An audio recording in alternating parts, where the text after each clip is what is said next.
Hello. There we go. Hi, everybody. Welcome. It's nearly the end of day one. It feels like we've been here a week, right?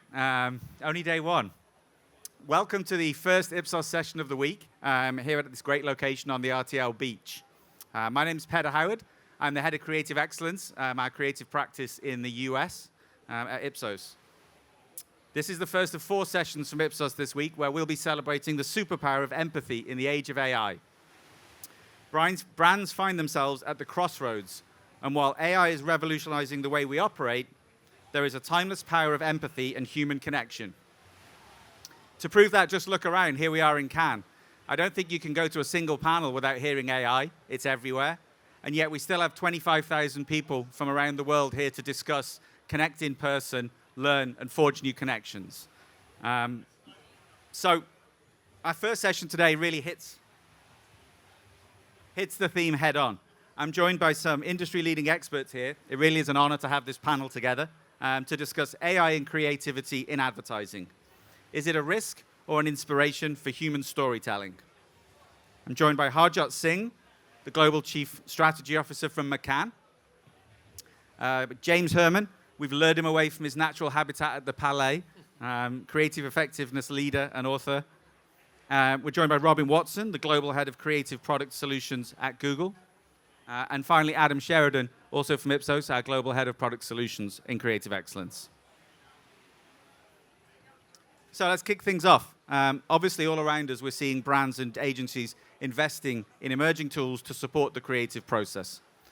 What have each of you seen in terms of impact, both on workflows and on the work that's ultimately produced and goes out into the world? Harjot?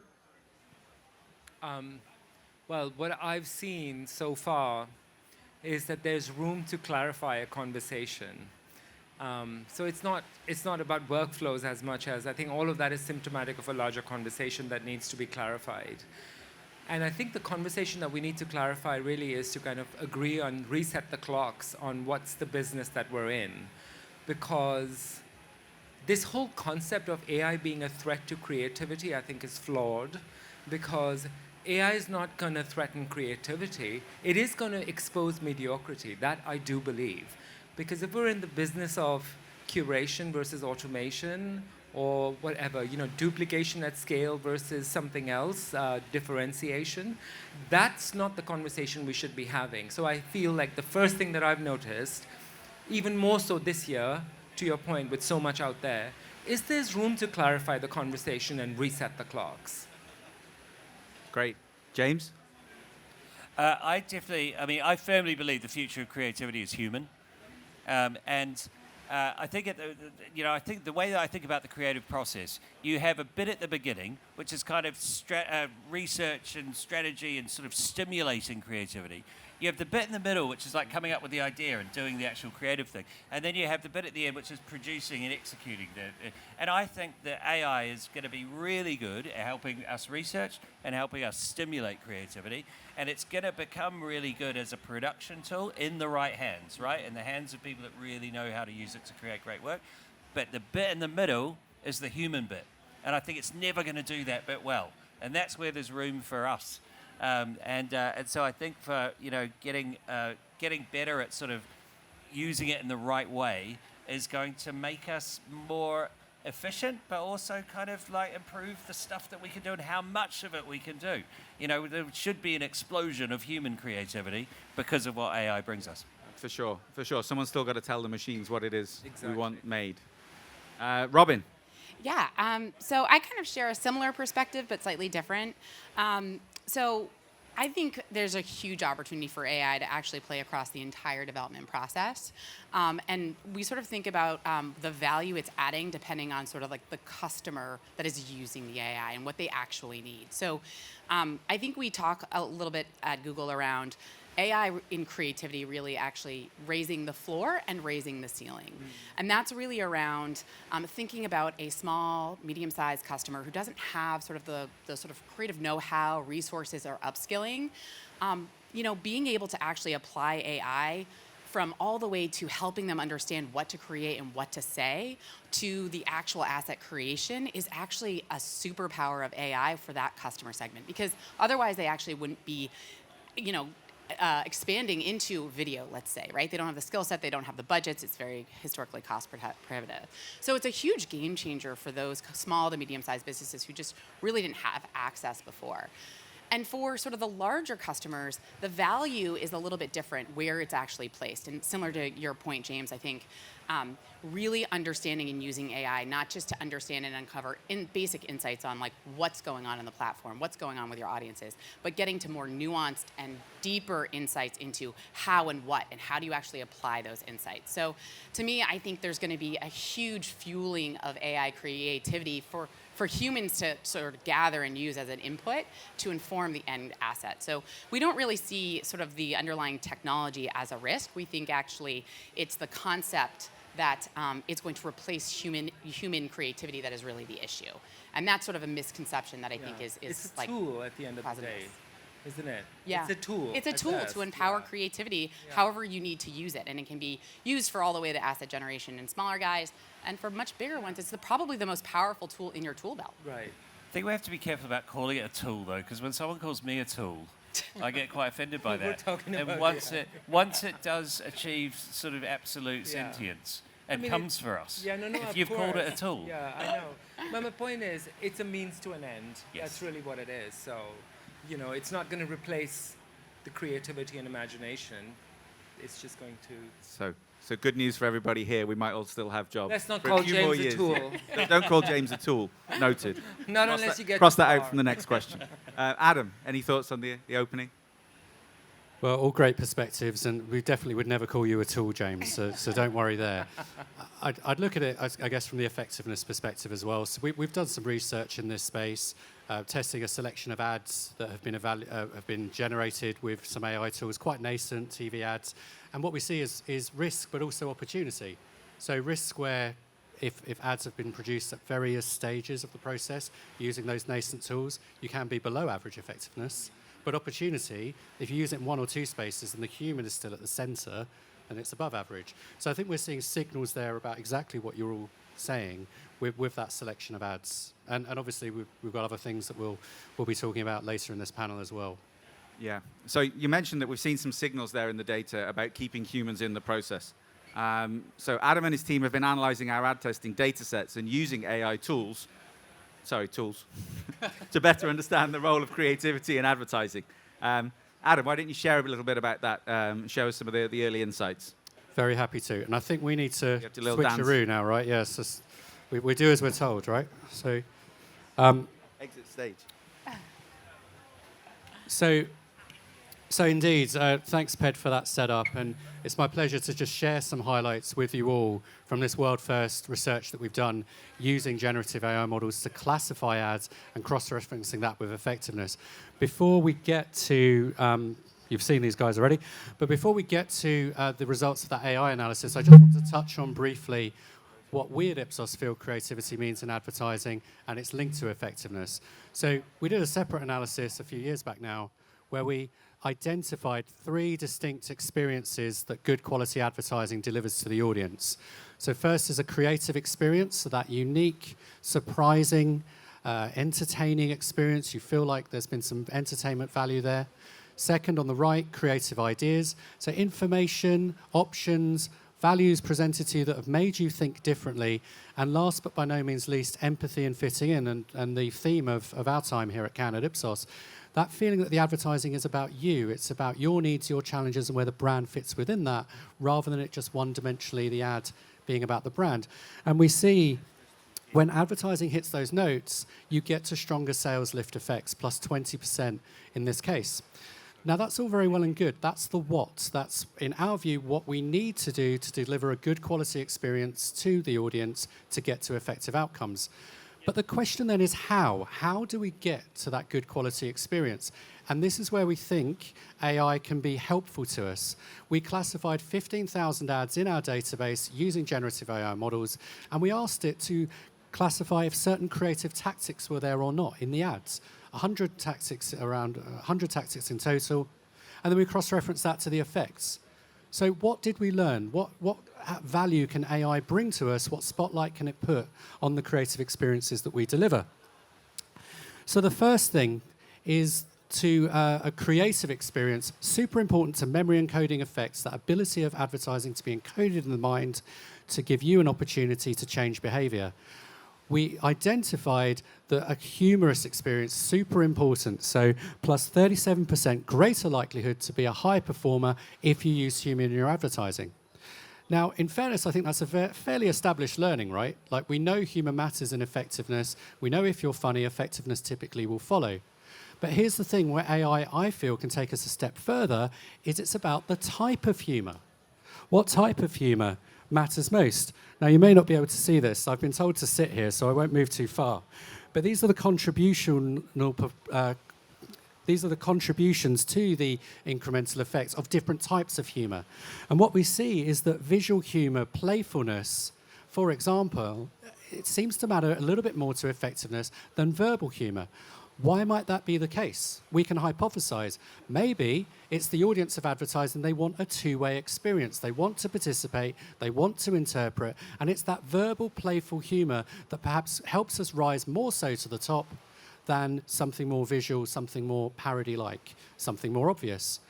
What else matters to those memory encoding effects?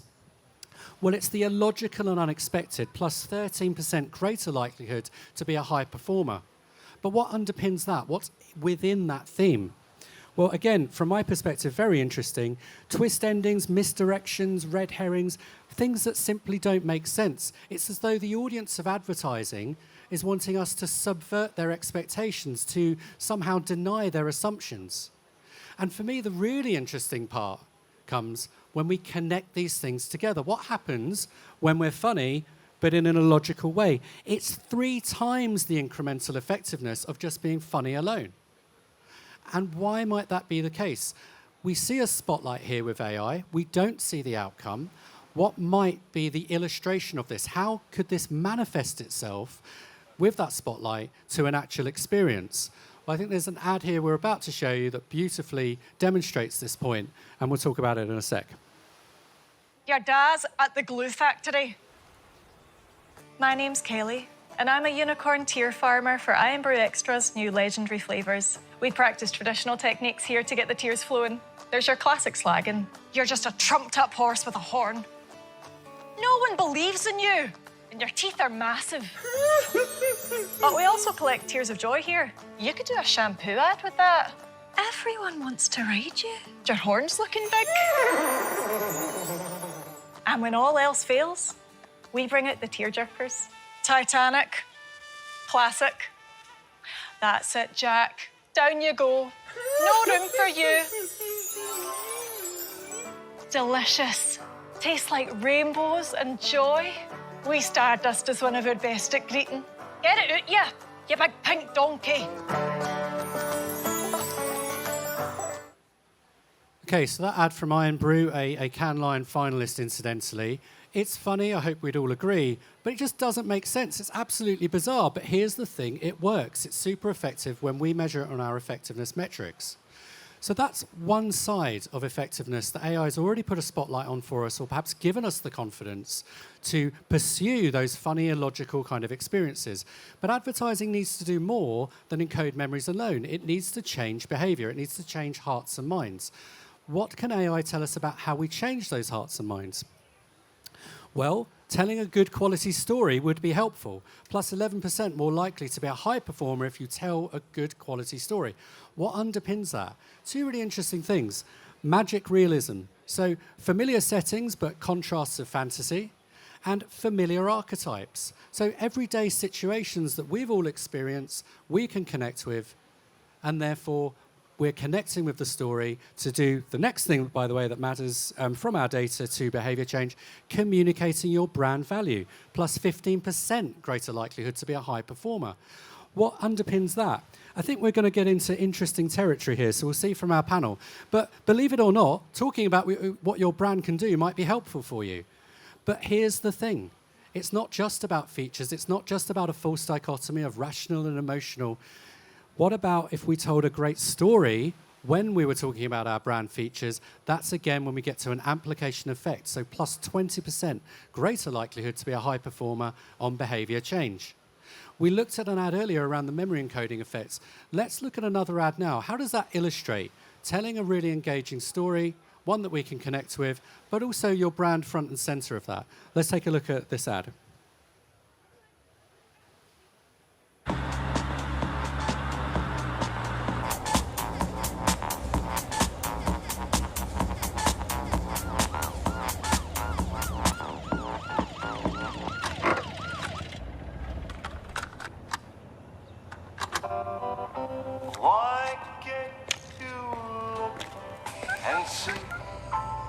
Could I see your papers, please? Really happening to me? Everybody else seems to know Mind stepping out of the car, sir? what a lonely man can be. Why can't you Could you open the trunk, please? like you one time Have a good day, gentlemen. Maybe you could tell me. So probably an ad familiar with you all. It's crazy, right? It's magic realism personified. It's the archetypal brand character. And here's the thing, the product is there. It's front and center, non-crease, stay pressed Levi's. You can talk about your product features, but do it in a story. Do it in a story that people can connect with and have that magic realism in there. And I think we'd all agree as well, it was kind of funny as well. It was funny, it was crazy. Which brings me to a concluding remark.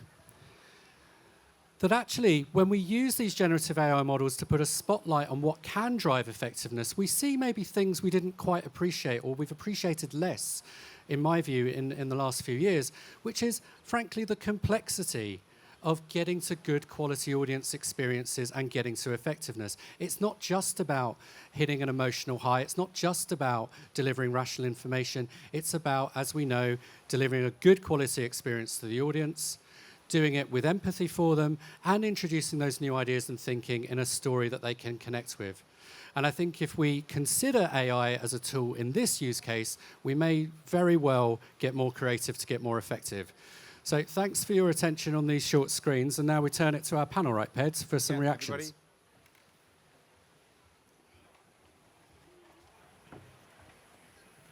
All right, thanks, Adam. A lot to unpack there. Some really good first look at the data. Let's go to our panel for some reactions. Harjot, do you want to kick us off? I'm just going to repeat what we were just talking about. So when this was happening, we were just talking in the back. I was like, well, to some degree, this is really reassuring. And then to some degree, I'm asking myself, oh my God, we're still having to have these conversations about the fact that creativity and emotionally resonant work or funny work or humorous work is going to strike a chord. I mean, I think it's useful, but it just reaffirms and confirms things that we do know instinctively. And I feel like that's what we should be taking away from it, about doubting ourselves less, but also looking at it as a whole plethora of ways in which we can actually bring all the flavors of creativity to bear, so to speak, or versus thinking of it as, oh, what if I dial up the parody and dial down the empathy and or dial down the irony and dial up this and dial down that? I think the biggest temptation you want to avoid is for this to become a paint by numbers approach. For sure. That is something we have to be very careful of. Absolutely. James?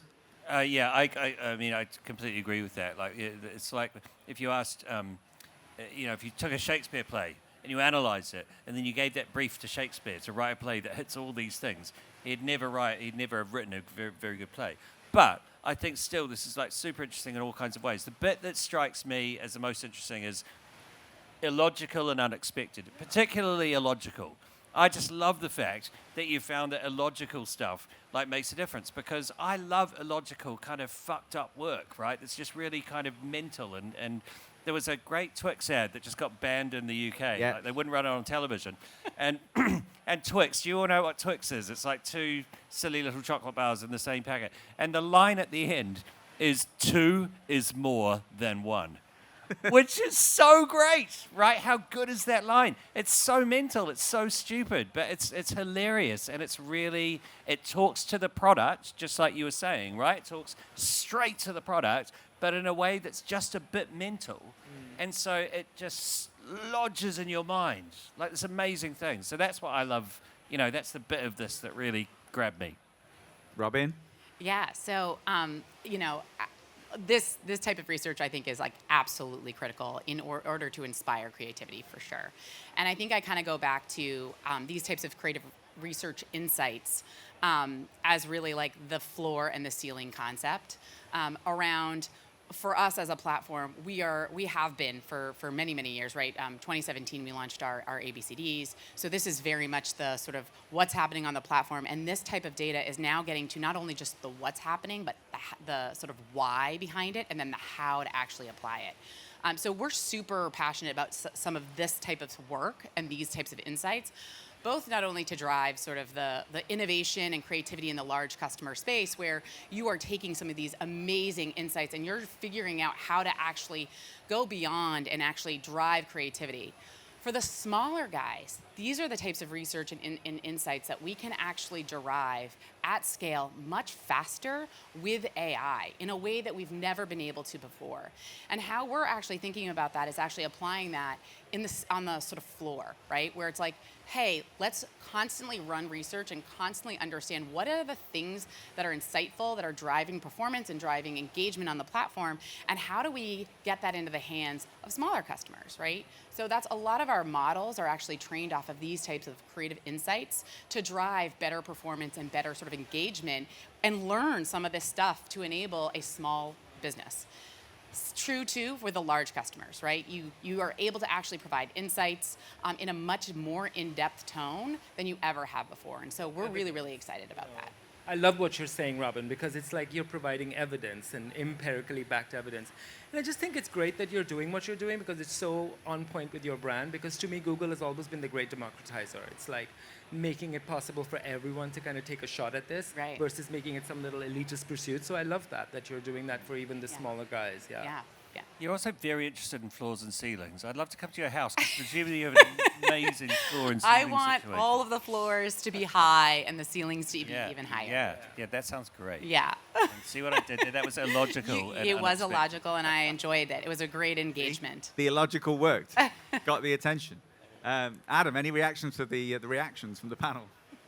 I'm heartened to hear these comments, and I do, by the way, come back to the earlier comment around paint by numbers, because in all honesty, I and the team, we were a little bit conflicted about starting this research. We had the question, we wanted to understand what the answer was, and absolutely agree with that comment about it not becoming paint by numbers, it not becoming this prescriptive formula, because when you do that, number one, frankly, as a research agency, we're stepping out of our lane. And I don't think actually we should leave the creatives to do great creative work. But number two, we may actually, ironically, end up losing the essence of what creativity is, I think. And we're trying to inspire it with these kind of data points. Yeah, I think on that one, sometimes you get asked questions and it's like, is it A or B? And you need to pick one. Yeah. And the answer is sometimes it's A, sometimes it's B, sometimes it's both, sometimes it's C. My phrase at the moment is I always answer with it depends, right? When the question comes in, you're like, well, it depends, right? It depends what else you're going to be doing, what's going on there. So definitely room for some nuance in all of this. I guess a final question for each of you to kind of wrap things up. This is a first look at some of the data. You now get the option to kind of lead the next stage. What would you ask Adam and his team to dig into, or what's of interest in such a rich data set of advertising and themes and effectiveness? Robin? Yeah. So for me, what's sort of the next question that we sort of ask is which customer segment, right? Or which consumer? Because to me, this is very insightful. But I think if we look at consumers, they are at very different and maybe want very different things across each one of these, depending on where they are, how they're engaging with a platform, how they're engaging with your content, what mindset they're in. And so for me, there's sort of a next level question of, tell me how, what's the sort of customer, or I would say, segment of engaged users who are really leaning into this? And is it different depending on the segmentation? Because to me, I might find one thing really illogical, and I'm a I'm a 30 plus female, and I might actually see something very different there or want to experience that very differently than, say, some Gen Zer, right? And so for me, it's sort of like, get me to the more next level, granular piece of information that I can use to actually drive a personal ad engagement with the consumers at scale. James? Well, as a 46 plus man, You found me out. It's a competition. yeah, you're next, Harjot. As a 49. I think, going back to actually what you were saying, Harjot, it's kind of like, okay, now what we can do is we can analyze the output, right? Yeah. And what's really interesting is to understand the input, because the input's really different to the output, to your point, right?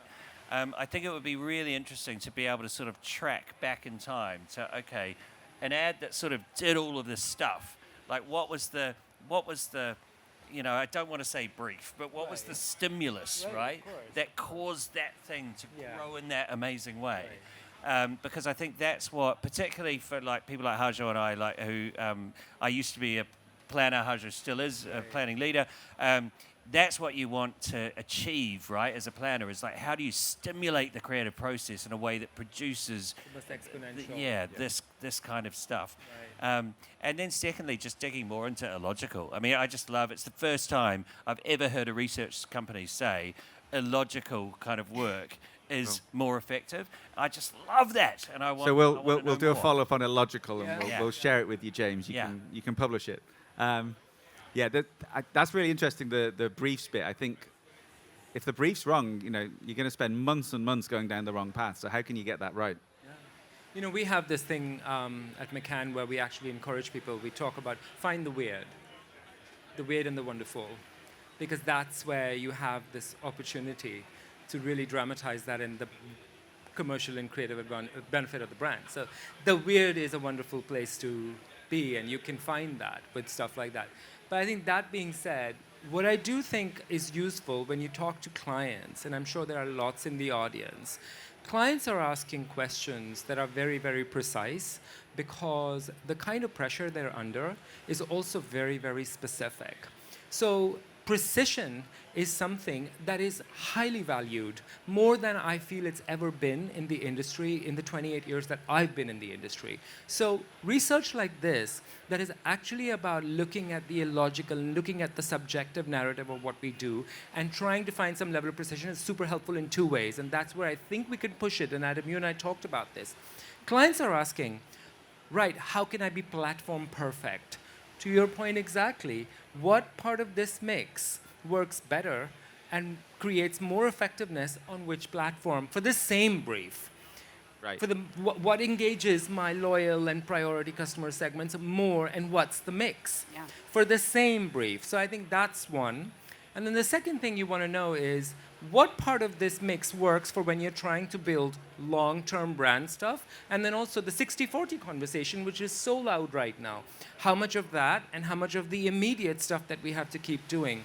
So those are two questions that research like this can answer in a very creative way. Excellent. Adam, you just got a paper on short-form video coming, right? Published on Wednesday, in fact. Published on Wednesday. Thanks for the plug, yeah. We'll circulate it somehow.